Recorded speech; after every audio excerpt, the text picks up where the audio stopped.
This week's theme is slightly different because I'm going to focus on one particular region in Korea, Jeju Island. It's not an entirely random subject though, because when it comes to subject of paranormal, Jeju Island is a fertile ground. Jeju Island is the biggest island in Korea, about 80 kilometers off the southern west coast of the mainland. It's a sizable piece of land of about 1,800 square kilometers with about 700,000 population. It's a volcanic island with a volcanic mountain in the center called Halla Mountain. Together with its volcanic landscape, near subtropical climate makes the island the most exotic place in Korea, and it is a very popular holiday destination.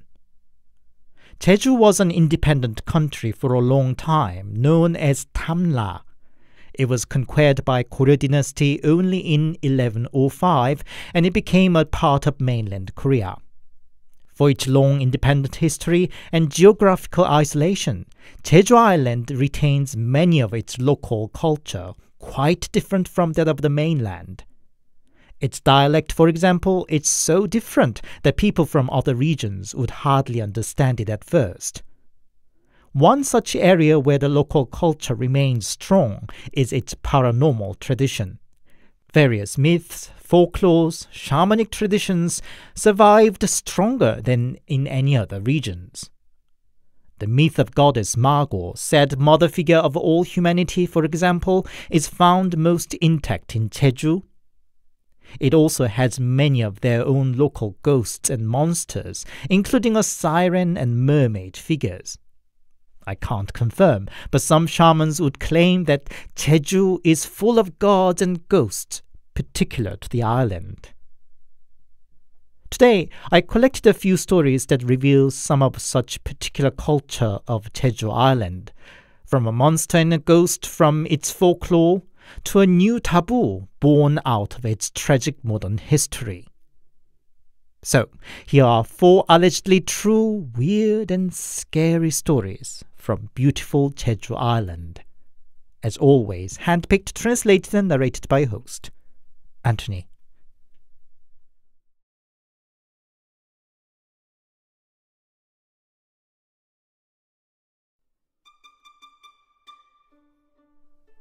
A farmer in Pyeongdaeri, Jeju Island, came back home at dusk and saw his neighbor standing outside her house. She was waiting and worried about her husband not coming home past the usual dinner time. The good-hearted farmer volunteered to go and find her husband, for the woman could not leave the side of her baby.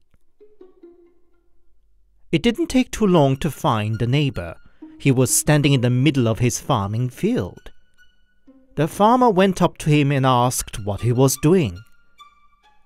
But something was off.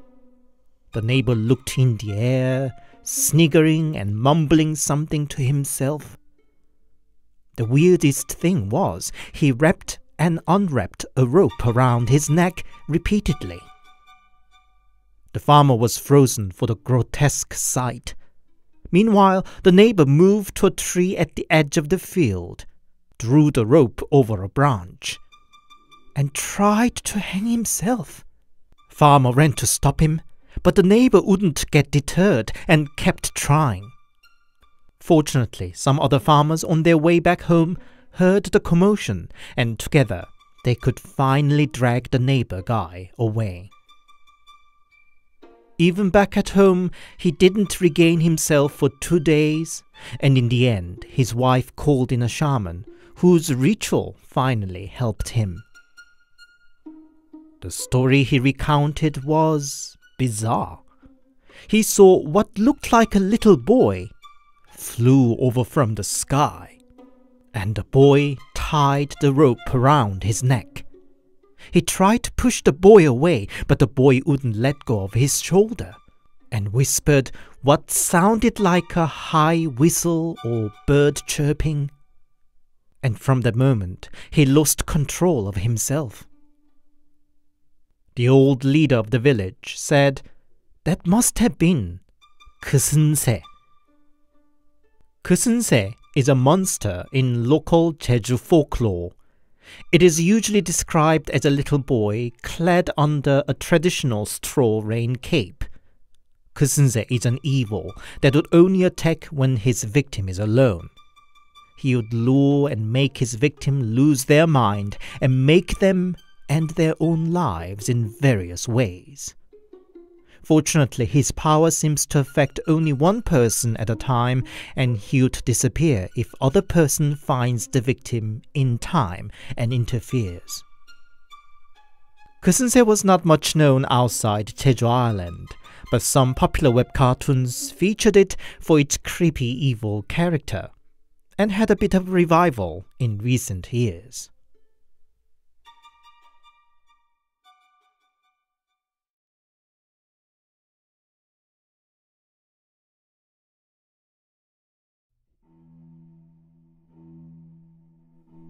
I served as a National Service conscript in Jeju Island, basically a substitute for the mandatory military service. My post was by the Subtropical Forest Research Center. Nothing fancy. My job was basically that of the forest keeper. Watch out for potential forest fire and keep people away from protective areas. Koreans are quite keen on foraging wild herbs, medicinal plants, and so on, so I often had to haggle such foragers out, usually old locals. It was the spring rainy season that day. I and my partner were told to patrol around a small mountain we were not very familiar with. Didn't feel like to be lost in an unfamiliar territory in rain, but an order is an order.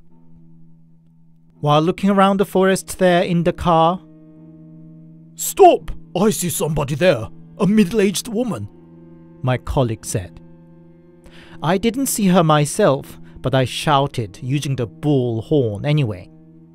"Ma'am, we see you there. Please come out." But nobody appeared. We even got off and walked around the bushes and grass, but not a trace. "That's odd. I did see her," my colleague grumbled. About half an hour later, we ran into an old lady carrying a sack full of ferns shoots. Spring rain season is a high time for fern shoots, which makes a delicious dish. We explained she was trespassing a restricted area and shouldn't come back, but anyway decided to give her a ride down the mountain. In the car, we had a radio on, and just then they were playing a popular song. "Hey, Juno, it's your favorite song, didn't you say?" I said to my colleague. "Hush, boy! You are not supposed to say each other's name in the mountain!" The old lady on the back seat suddenly bursted out. I won't write down what she exactly said, but she was really angry, shouting all sorts of swears at us. We just thought she must be a bit mad or something, so just kept quiet till we dropped her off at the foot of the mountain. After lunch, we were on patrol again. Colleague said he needed to pee and walked into the forest. I waited, but he wouldn't come back after a good 10 minutes. I followed the direction he took into the forest, calling his name. But he wasn't around, except for messy footsteps and broken branches around. I tried to trace him down, 5-10 minutes, but still couldn't find him. I wondered if I should make a call to the control center, when I heard a scream from afar. It was my colleague. I ran to the direction and finally found him, eyes wild yet focusless and shivering all over. I wasn't quite myself either, so I just dragged him out of the forest, threw him into the car, and drove out of the mountain. Only when we got almost back to the center, the colleague calmed himself down enough to recount what happened in the forest. After he peed, he saw the same middle-aged woman he saw earlier, staring at him from afar. He approached to tell her she was trespassing, but next moment he couldn't see her anymore. Did she run away again, he thought, and turned around, when somebody snatched his hand and dragged him away. The grip and pull was so powerful that he felt almost breathless. He tried to dig his heels and hold on to branches, but to no avail. He sensed something terrible should be waiting should he let himself keep dragged away, so as a last resort whipped a broken branch against the hand that was dragging him.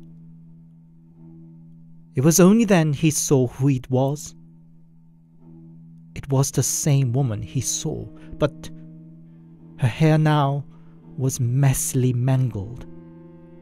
Her skull bore a big hole as if she was shot in the head, and her body was slashed with a knife all over. She was swearing something to him, but he couldn't hear them clearly because of his own ripping scream. That was the scream that led me to him, and by the time I got to him, she was gone. The colleague was pretty serious type, and I couldn't think he would be making it all up. But then, did it mean his experience was real? I couldn't know for sure, because he didn't come back to work from the following day. He didn't even answer calls. I only later was told he asked to be transferred to a different post. Sometime later, I happened to give a lift to a local lady to the farm near the mountain. It was the first time going back there since the incident, and I happened to tell her the colleague's story.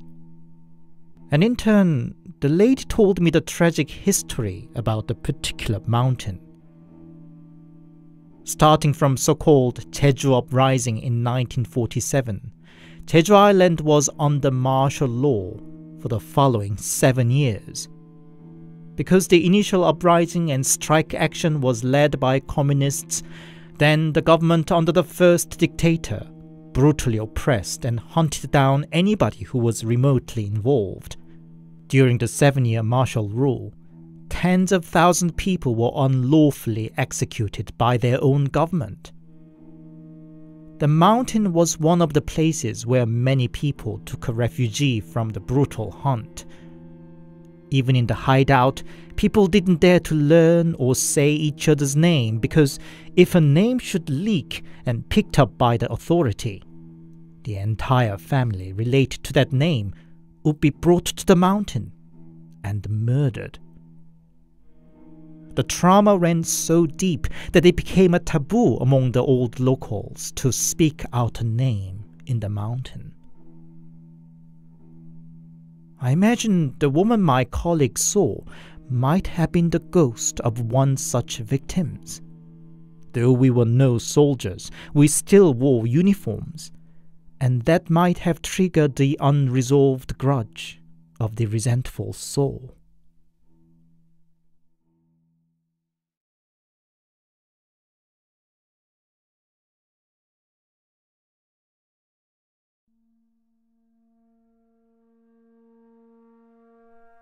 I just got the news that he died.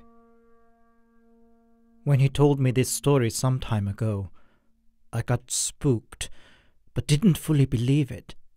How could such an outlandish thing happen this day and age? But now that he passed away the way he died, I think I have a responsibility to tell the story. In the last year of the uni, he and other colleagues from the history department took the graduation trip to Jeju Island. It felt to them like the last days of their youth and had a lot of fun and laugh going around the island. The day ended with lots of drinks by a campfire on the beach. He and his close mate felt the call of nature, so they sneaked into the pine grove by the beach. When they relieved themselves and were about to light a cigarette, they both heard a mournful sobbing of a woman. He didn't feel good about it and pulled his mate to go back to the others, but the mate seemed to find it more curious. He looked around to find the direction the sobbing was coming from and dragged reluctant him to go and find out together. Maybe it was the Dutch courage, but he finally agreed, and the two ventured deeper into the pine forest. Where they ended up with was a cliff looking down the sea horizon. There was a little tomb, and a woman was sobbing in front of it. When she heard the guys approaching, she turned around to look at them. He would say the hair on the back of his neck stood when he saw her face, so pale that it was almost blue. His mate asked what was wrong, and the woman told them that her husband was a fisher, died in the sea, and was now buried there in the tomb. That day was their 3rd wedding anniversary, and she couldn't contain her grief. A simple story, but he couldn't shake off the uncanny feeling. A weird spot to make a tomb, a woman crying over it in the middle of the night, who didn't seem to be surprised to run into 2 strange guys and proceeded nonchalantly to tell her life's story. He said to his mate that they should now go back, but the mate just carried on talking with the woman. He tugged the mate's sleeve hard, but the mate only burst out that he should go alone if he wanted to go so much. He lost temper too, shouted back, "Suit yourself," to the mate, and just came back to their lodging and fell asleep. Following morning, he realized the mate didn't come back to the lodging. He told other colleagues what happened the night before and led them to the cliff where he met the woman. The odd thing was, the way to the cliff was much longer and rougher than he remembered. Seemed almost impossible that he could walk all the way in the dark of the night. When they finally reached there, his mate was asleep on the edge of the cliff, so close to the edge that a casual toss and turn would have been enough to make him fall off. They pulled him back and woke him up. "Why am I here?" was his first word. He seemed not remembering anything. How they ended up there, met the strange woman, or indeed what happened after his friend left him with the woman. They returned home without a further incident, graduated, and now each busy with their own chosen path. He didn't keep contact with a mate. He was now on master's course, and sometime later he visited Jeju Island again for a research. There he got to interview an 80-year-old man, born, grew up, and lived his entire life on the island.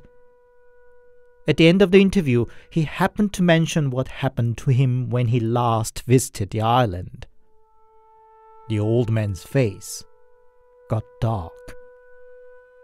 "I'd say you should seek a shaman as soon as possible," he said. According to the old man, the strange woman he encountered sounded like the ghost of Iodo, the rocky reef off the south of Jeju Island.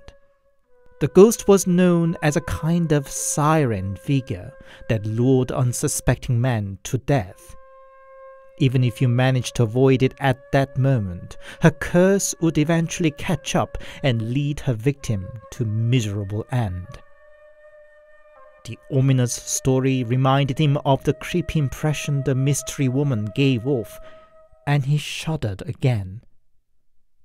But he was too modern, too intellectual to take the old islander's folktale too seriously. He just casually tried to contact his old mate who met the woman together. But what he found out was terrible. His mate was from a well-off family, But his dad's business went bankrupt shortly after the graduation. His dad passed away with a massive stroke. His mother chose to end her life from the shock. And the mate himself. He went to live with his uncle in the US. And there he was killed by a street gangster. He sought a shaman, but every shaman he visited would not even let him come in, as if it was beyond them, as if it was too late already. When he told me the story, he was clearly scared and lost. And today I got the news. A fire broke out at his family home, killing the entire family. He himself survived, but lost his arms and legs. Now lost everything. He chose to roll his wheelchair down the long hospital stair and ended his life. I still don't want to believe his story. Could such a thing be really happening?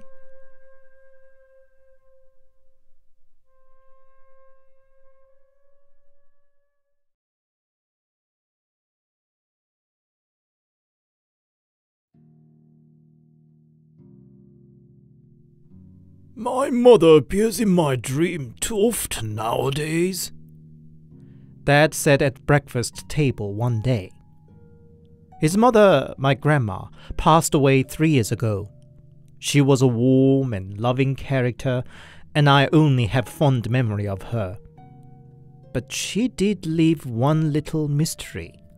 At her deathbed, I and Dad were keeping her side, and the last word she uttered, like regretting an unfinished business, was, I lost the nose.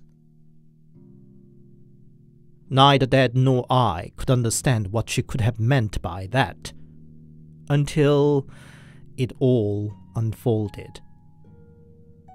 Dad is usually far from superstitious, nor very spiritual, but he seemed to get pretty uneasy about Grandma keep appearing in his dreams, and in the end decided to seek a shaman. I accompanied him to a place named Cheonusa. It was the first time visiting a shaman for both of us, and I was struck by the very particular vibe there, colorful murals and a trace of incense in the air. Your mother sent you here, didn't she? The old shaman said, and I was already impressed. Yes, it's about my mother, Dad said. She's still suffering from the mistake she made back in the days. Mistake? What do you mean? I don't have anything more to say for now. Go and move her tomb to a different plot, and then come back to me. What? Moving a tomb is no child's business. You should at least tell me why. If you delay, it would be like killing your mother the second time, Shaman said with a firm voice, and told us to go. As Dad said, it was no child's business to exhume and move to a different burial plot. It took days of contemplation and some serious discussions with the relatives before Dad could finally make up his mind. On the day of exhumation, while the hired hands digging Grandma's tomb, my mother and aunts cried like the day Grandma was buried the first time. Dad and Uncle too looked all grave and uneasy. When the coffin was taken out, it was Dad's job to open it up as the firstborn son of the family. Forgive us, Mother, said Dad, and lifted the top. Granny was all shrunken and dried up like a mummy I saw in films. I couldn't bear the sight and turned my head away. Dad and Uncle took her body out of the coffin, but Uncle dropped her again. Be careful! Dad shouted angrily. No, brother, look! Uncle said, pointing inside the coffin. Grandma's body was all wet, all over her back down to her thigh. Not only that, the bottom of the coffin was covered with black stone grits. It isn't unheard of that groundwater sometimes seeping into the coffin, even though that is considered most unfortunate. But there was no way to explain the presence of grits at the bottom of the coffin. The top was sealed tight, and the black stone was nothing like the red and brown dirt around the burial plot either. The following day, Dad returned to the shaman with me again. Did you move your mom's tomb all right? Shaman said. Just as you said. Yes, Dad said. It's not over yet. Doesn't your mother still appear in your dream? Frequently, too. Shaman said with no hesitation, as if she knew everything already. Yes, she does. And says the same thing time after time. Of the man in black, eh? Yes. That the man in black suit would throw stones at her back. Those stones represent the man's nose. What? Nose? Could that have anything to do with what she said the last? I lost the nose was her last word. Shaman tusked, with her eyes seemingly getting glisten. So it was. She lost it, she said more to herself, and added, Where were you born? Me? In Yeongdam-dong in Jeju Island. Indeed, Dad was born and grew up in Jeju Island with his mother, while his father worked in Seoul. That man in black is Harubang of Jeju Island, Shaman said. Harubang in Jeju dialect means a grandpa, an old man. By today, it usually means the local totem carved out of black basalt stone abundant on the island. Nobody exactly knows its origin and what they were made for, but usually considered as a guardian totem and a bringer of good fortune. By now, it's the indisputable mascot of Jeju Island.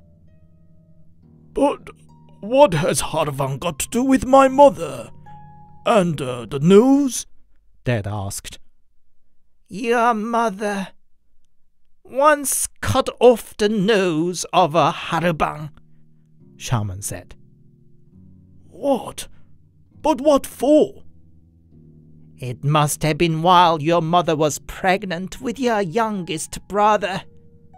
Your brother was born with a cleft lip, wasn't he? The shaman seemed to know the entire family history like the back of a hand. That's true. Even though now you don't see it after he got an operation.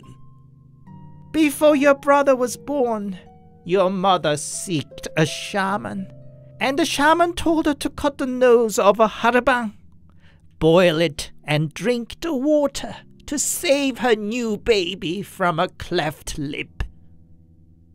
But he was born with one nonetheless. Well, the shaman was a crook. The instruction didn't work, and only earned the wrath of a harubang. By the way, Mother would appear lying on water in my dreams, and her coffin was indeed wet too. Of course. The angry tears of a harubang pooled into a lake. That explained everything. The wet coffin and the mystery black grits. So, what do I have to do? Dad said. Take this talisman and string of beads. Put the talisman up on the ceiling and wear the beads when you go to bed. Is that all? Course not. You think it's so easy to appease to decades-old wrath? The Harbang should appear in your dream. Drop on your knees and beg for his forgiveness. And at the end of it, put the beads around Harbang's neck and bow him twice. That might do. Might? You're not sure then? How could I be sure? It's a god's business, and I'm just a person. I see. Well, how much should I pay for the talisman and beads? No need. Just do as I tell you. But I heard one always has to pay for a shaman's service. I said no need. Go now. Shaman's voice was firm as before. Back home, Dad put the talisman next to the ceiling light and went to bed about midnight with the beads around his neck. He looked visibly tense. I myself had a hard time falling asleep in vague anticipation. Following morning, I went to see Dad first thing in the morning. Did you see Harbang in your dream? I indeed did. At first, I found myself walking on the water, and then I saw somebody from afar. As I got closer, I could see it was a man dressed in black suit and black fedora. So, as Shaman told me, I dropped down and begged to forgive your grandma. I didn't see his lips moving, but somehow I heard his voice clearly, saying, "Not before you bring your mother's nose." Wow, that's creepy, I said. Frightening. Even in the dream I could feel cold sweat rolling down my back. I knew he wouldn't be persuaded, so in the end I just hung the beads around his neck and bowed twice. And Harbang sunk down under the water. By the way, let's visit the shaman again. Need to get confirmed if that's really is it. And thank her. So we did return. But how odd. The sign of Shaman's establishment was nowhere to be seen. It was a crumbling little house in the slum-like quarter of the town. Still, it wasn't possible to lose the way when we visited it a couple of times already. After wandering around the area for a good half an hour, we went to a corner shop nearby to ask. Don't you know a shaman's place near here called Chanusa? Dad said. Chanusa? You mean the mad old cow? The shop owner said. The landlord told her to move out, but she just stays on. Right. Well, we saw her yesterday and can't find it today. The sign's gone too. Really? She didn't seem to budge, saying BS like she was waiting for somebody or something.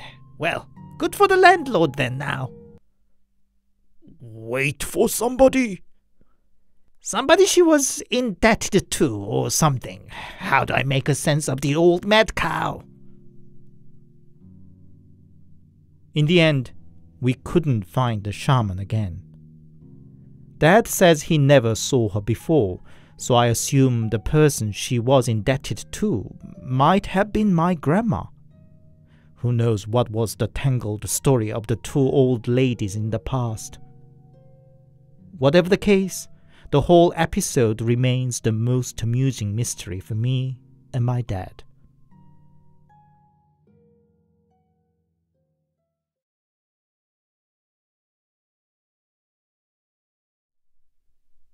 Hi, it's Anthony here, and thank you very much for listening. I hope you enjoyed this little trip to Jeju Island. Some story you might have found too scary to make you want to visit the island.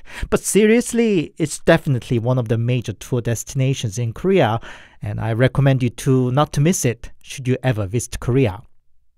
If you enjoyed today's episode, do let me know. I may make a future episode dedicated to different regions of Korea. Perhaps. If you enjoyed my work, please give it a like and a comment, and please consider subscribing to my channel if you haven't yet. If you'd support me more directly, I also have a Buy Me a Coffee account. The link's in the description. Buy Me a Coffee supporters enjoy an early access to my new content. Thank you. Until next Sunday, stay safe and take care.